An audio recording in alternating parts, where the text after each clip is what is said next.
જય ગિરનારી, હર હર મહાદેવ. તમને ખબર છે આજે અત્યારે હું ક્યાં આવી છું? આપણે અત્યારે ઊભા છીએ જુનાગઢના મજીવડી દરવાજે. મહાશિવરાત્રિનો મેળો હોય અને જુનાગઢ ના આવે એવું તો બને જ નહીં ને. આજથી તો આપણો મેળો શરૂ થાય છે. તો ચાલો હું તમને મારી સાથે આખા મેળાની સફર કરાવું.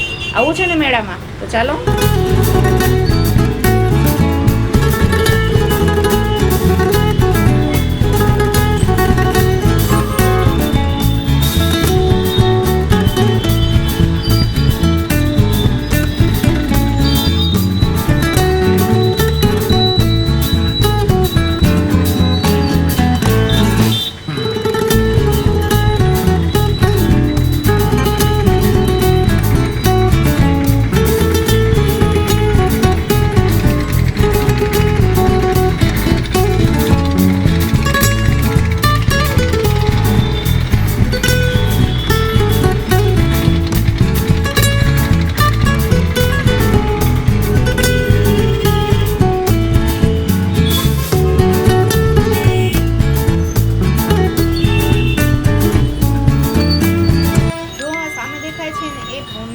પ્રવેશ દ્વાર છે. જો કેટલું મસ્ત શણગારેલું છે. રોશનીથી ઝળહળતું પ્રવેશ દ્વાર બનાવી દીધું છે. અહીંયાથી આગળ તો જોવાની તમને મજા જ આવશે. આખા રસ્તા પર રોશની છે. અને એમ કહેવાય છે ને કે આ વખતનો શિવરાત્રિનો મેળો કંઈક અલગ જ છે. ખરેખર જોવાની મજા આવે એવું છે. તો ચાલો સાથે મળીને મેળાનો આનંદ લઈએ.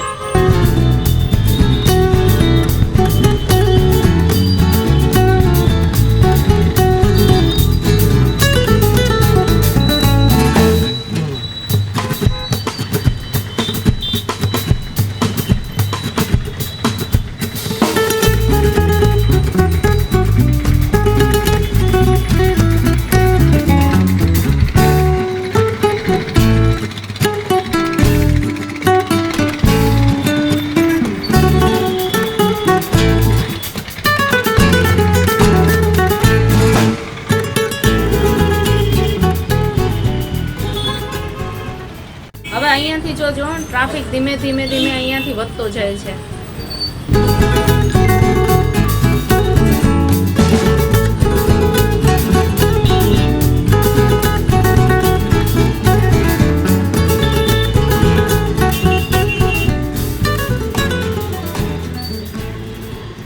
જો રોડની ડાબી બાજુ એક હોટલ હમણાં બની છે, ડાયરી. બહુ જ સરસ છે. તમે એક વખત આવો એટલે અહીંયા આગળ ચોક્કસ આવજો અને જમતા જાજો અને ભવનાથની મજા માણતા જાજો.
હવે આપણે નાનકડી ટનલમાંથી પસાર થઈ રહ્યા છીએ. આ ટનલની અંદર જુઓ એટલા મસ્ત ડ્રોઈંગ ચિત્રો દોરેલા છે, લાઇટિંગ એટલી સરસ છે અને અંદરની ઠંડક તો અલગ જ છે.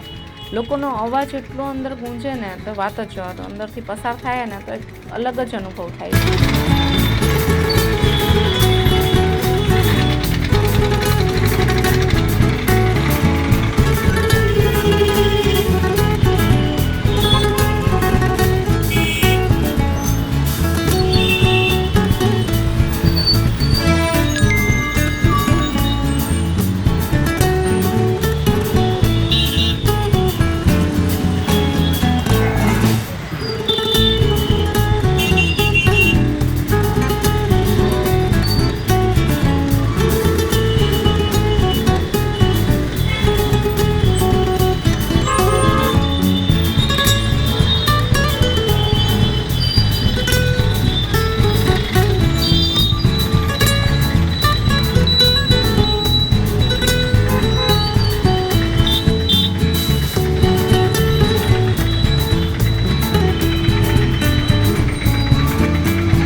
ભક્તોનું મહેરામણ અહીંથી ચાલુ થઈ ગયો છે.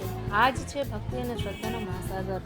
તો હાલો આપણે બધા પણ આમાં સાથે ભાગ લઈએ. જેમ જેમ આપણે આગળ વધીએ છીએ ને એમ ભક્તોની ભીડ અને સાથે એમનો ઉત્સાહ વધતો જાય છે. રસ્તા પર પગ મૂકવાની પણ જગ્યા નથી રહેવાની, છતાં દરેકના ચહેરા પર અનોખી શાંતિ અને આનંદ છે. ગિરનારની આ ગલીઓમાં બસ આજે હર હર મહાદેવનો નારો ગુંજવાનો છે. રસ્તામાં ઠેર ઠેર અન્નક્ષેત્રો અને સેવાભાવી કેમ્પો પણ ચાલી રહ્યા છે, જે આ મેળાની ખરી સુંદરતા છે. આવો ટ્રાફિક જોવાની પણ મજા અલગ હોય છે. આવો ક્યારેક શિવરાત્રિના મેળામાં કેવી મજા આવે છે. ટ્રાફિક જોઈને પણ મજા આવી જાય. તમે જોઈ શકો છો ને અહીંથી કેટલો ટ્રાફિક છે. સહેજ પણ આગળ જવું હોય ને તો ધીમે ધીમે સાધન ચાલે છે. જો તમે જુઓ છો ને, અને એમાં મોટા સાધનને આગળ જવું હોય ને એટલે તો એની વાત જ જવા દો, એટલી બધી વાર લાગે.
કેટલી જગ્યાએ પાર્કિંગ ગઈ જોઈએ અમે કે કોઈને છે ને ટ્રાફિકમાં ગાડી લઈને ન જવી હોય ને તો ગાડી ત્યાં પાર્ક કરી દેવાની અને પગે ચાલીને જવાનું. અને ઘણા હકીકતમાં એવી જ રીતે કરતા હતા. ગાડી આગળ જતી નહોતી ને એટલે ગાડીને ત્યાં પાર્ક કરી દે આગળ અને પછી પગે ચાલીને જાય. ઘણા બધા જાય છે, તમે જોઈ શકો છો. લેફ્ટ સાઈડમાંથી પગે ચાલીને જાય છે કેટલા બધા. વચ્ચે વચ્ચે ગાડી પાર્કિંગ કરી દે અને પછી નીકળી જાય ચાલે. તેમ બરાબર ને મારી વાત? જો ઓલા ભાઈ છે ને ગાડી પાછળ બેઠા પાછળ જોઈ જોઈને વાતું કરતા જાય. કેવી મજા આવે વાતું કરવાની. અને હકીકતમાં હાલીને જવાની મજા જ અલગ આવે. જોતા જઈએ અને મજા આવે, વાતું કરતા જઈએ. જો અહીંયા પાછું પાર્કિંગ આવ્યું છે બીજું, અને કેટલું મોટું પાર્કિંગ છે તમે જોઈ શકો છો. કેટલી ગાડીઓ લાગી ગઈ છે લાઈનમાં, અને નાની ને મોટી 4 વ્હીલ કેટલી બધી છે. અને અહીંયા કેટલા માણસો પાર્કિંગ કરીને અને પછી જો આવી રીતે પગે ચાલીને આગળ જાય છે. જતી વખતનો ફૂલ ટ્રાફિક છે, આવતી વખતનો ટ્રાફિક જો પેલી સાઈડમાં નથી, કારણ કે અત્યારે બધા માણસો મેળો કરવા જઈ રહ્યા છે. આવવામાં તો કોઈ છે જ નહીં. અને જે સવારમાં દિવસના ગયા હોય ને એ લોકો કોક હોય છે. અત્યારે રાત્રે મેળો કરવાની મજા જ અલગ હોય છે. રાત્રે મેળાની રોનક જ અલગ હોય છે.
આ સામે રોશનીથી ઝળહળતો ગેટ દેખાય છે ને એ ભારતી આશ્રમનો ગેટ છે. ભવનાથમાં આવેલો આ ભારતી આશ્રમનો ગેટ ખૂબ જ સુંદર અને આકર્ષક છે. જુઓ, તમે જોઈ શકો છો ને. અને શ્રદ્ધાળુઓ માટે આ આસ્થાનું કેન્દ્ર છે. ખાસ વાત તો એ છે કે ગિરનારની પવિત્ર લીલી પરિક્રમા છે ને એનો રસ્તો પણ આ જ આશ્રમ પાસેથી શરૂ થાય છે. અને એટલા માટે જ પરિક્રમાર્થીઓ માટે આ મુખ્ય પ્રવેશ દ્વાર સમાન છે.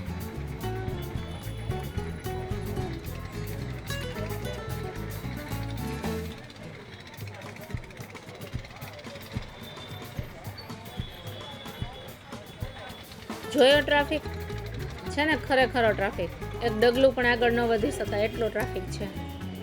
અને એમાંય અત્યારે તો રોડની બંને બાજુ ફૂલ ટ્રાફિક છે.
સામે દેખાય ને તે ભવનાથનું પ્રવેશ દ્વાર છે.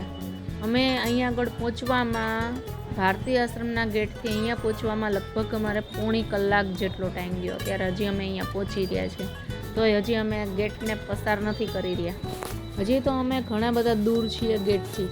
હજી તો ગેટ સુધી પહોંચવામાં કેટલી વાર લાગશે ને એ પણ ખબર નથી. એટલે બસ વેઇટ એન્ડ વોચ.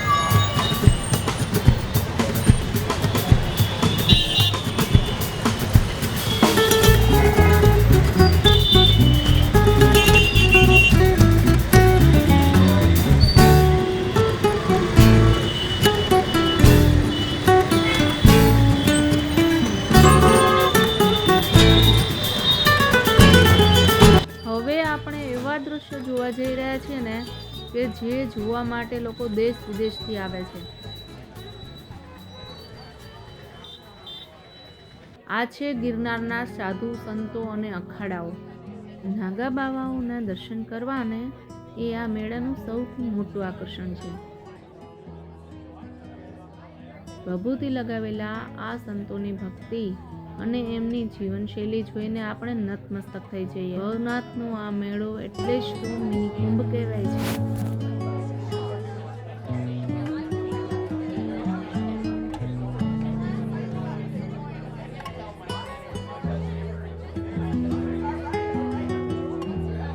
અહીંયા મેળામાં ડગલે ને પગલે આપણને શ્રદ્ધાના દર્શન થાય છે. આ વખતના મેળાની રોનક વિશે તમે શું કહેશો? ભક્તોમાં કેવો ઉત્સાહ જોવા મળે છે? મને કોમેન્ટ બોક્સમાં ચોક્કસ લખીને જણાવજો. જો આ એક ન્યૂઝ ચેનલ વાળા લાગે છે, એમણે આ જે સામે સાધ્વી જે દેખાય છે એમનું નાનું એવું ઇન્ટરવ્યૂ લીધું છે અને એ આપણે આ કેમેરામાં કેદ કરી લીધું છે. હા, આ જ છે આપણી ગિરનારની તળેટી. ભગવો રંગ આખા વાતાવરણમાં છવાઈ ગયો છે.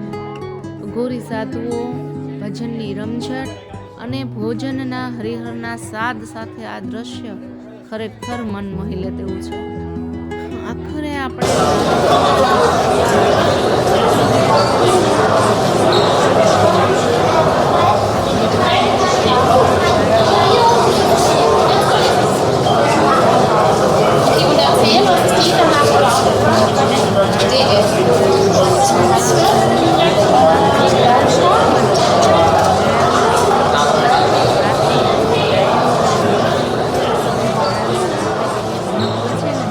એ બધું જ હું તમને મારા આવતા બ્લોગમાં બતાવીશ.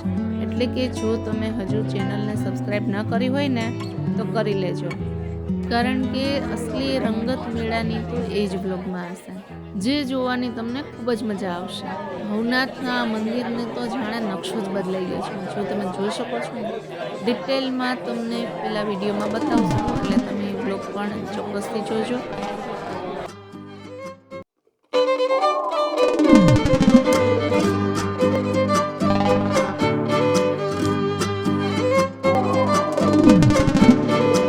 बतावी दो अगला वीडियो नहीं एक नानकड़ी झलक. तो मिलते हैं बहुत जल्द अपने अगले वीडियो में.